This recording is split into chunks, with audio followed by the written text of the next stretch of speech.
The Murder of Sonic the Hedgehog was a surprise-free game that Sega released this year, and as a massive Sonic fan, you knew I just had to play it. Throughout the game, you play as Original the character as part of a train crew doing a murder mystery experience for a birthday party, it being Amy's birthday.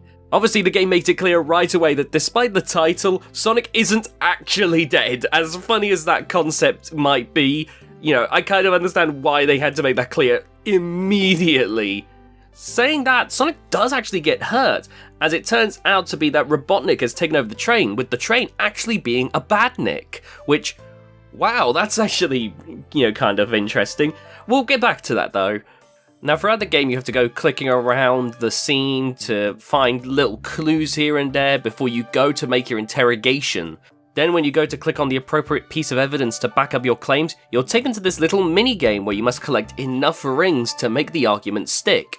Kind of like the little bonus stages that Sonic games used to have back in the day. You do that, and you win the argument. It might not fully scratch the itch of people hoping to have picked out the best dialogue choices, but for a free Sonic game, I feel it's a fun little addition to keep things interesting and keep it with that little Sonic flavour, rather than being just a free visual novel that just so happens to have Sonic characters in. There's a series of smaller mysteries throughout the game. You end up finding out that Shadow's elusiveness is because he's actually trying to secretly order tickets for Amy for a little surprise gift. And those are fun, if a bit easy, but saying that, the overall mystery of who actually took out Sonic was fun to speculate on, as I actually didn't know who did it. Then with the twist at the end of Robotnik showing up having taken over the train, I did not see this coming and I absolutely adored this.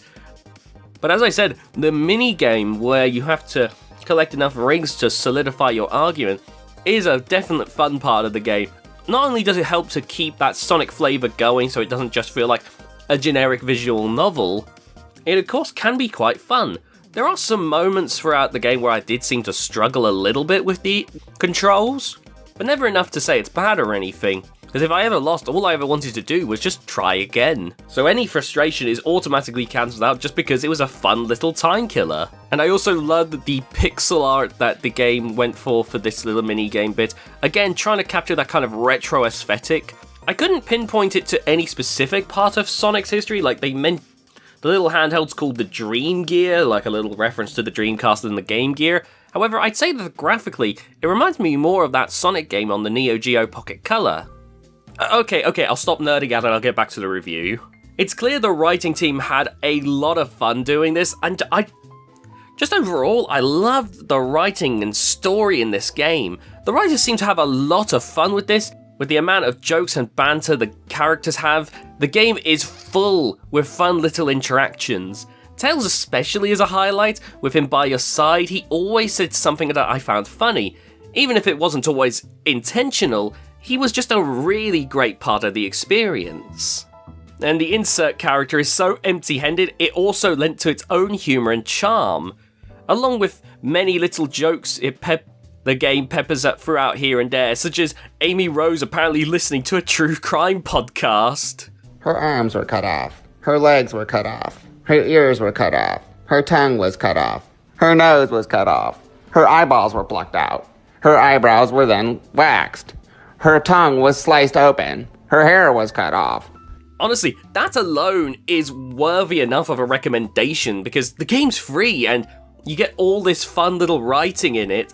I just really enjoyed this.